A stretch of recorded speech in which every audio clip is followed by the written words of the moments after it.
Aarohi is 29 years old, has an MBA, and earns a high salary in Mumbai. Yet she arrives home most nights completely drained of her ability to make even the simplest decisions. To compensate for a brutal day, she orders a chocolate lava cake. When it arrives, her parents don't say a word. They don't have to. The silent judgment is immediate, followed by her father slowly lowering his newspaper.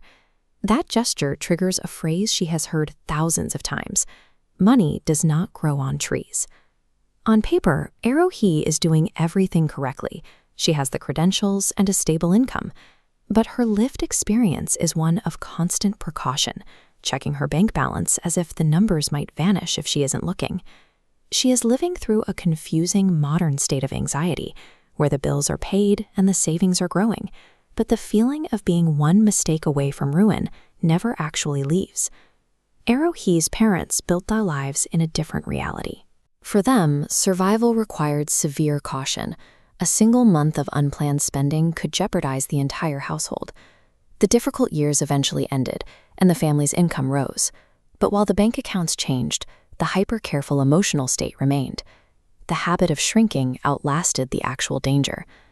This explains why a generation earning more than their parents ever imagined still operates out of a deep sense of financial terror.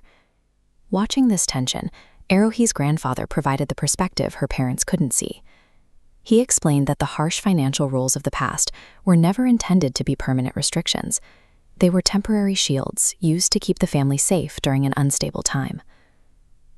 He helped her realize that every protective financial sentence inherited from a previous generation comes with an invisible expiry date. When a family spends decades avoiding collapse, survival tactics harden into a rigid worldview.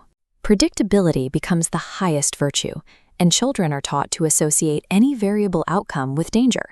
This creates a situation where the regularity of a monthly salary is worshipped as the only form of security.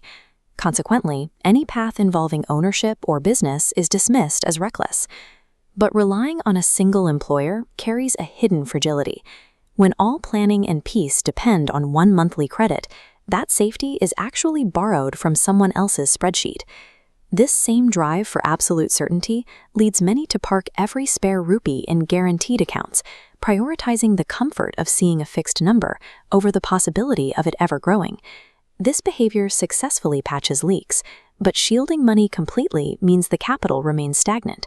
While the balance stays the same, inflation causes its purchasing power to evaporate over time.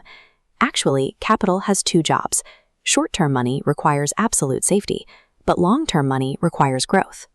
Confusing the protection of money with the creation of wealth ensures that you will quietly fall behind the very economy you are trying to survive. The final mechanism of this conditioning is the habit of waiting. It's the belief that you aren't ready to act until you have a proper surplus, an amount that feels impressive enough to count. But the threshold for enough constantly moves. As salaries rise, expenses and lifestyle upgrades rise with them, ensuring that the perfect moment to start never actually arrives. The brutal mathematical reality is that starting with a tiny amount immediately often outscales a much larger amount started years later. The goal of that first small investment isn't to create immediate wealth. It is to change your relationship with money, turning you into someone who takes financial action. Waiting for a perfect surplus doesn't protect your capital. It costs you the only irreplaceable asset you have: time. Grandpa offered Aarohi a final, clarifying insight.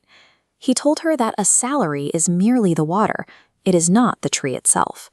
If you hold on to the water out of fear, nothing grows. Real progress only happens when you systematically direct that flow into productive assets. Hoarding cash and relying on one income stream, what was safe for the previous generation, has become one of the riskiest behaviors for the current one. Aarohi finally finishes her cake. She is at peace, knowing she can make decisions for her future without being burdened by her family's past. True financial freedom begins the moment you realize your parents' protective sentences have expired, allowing you to stop surviving and start building.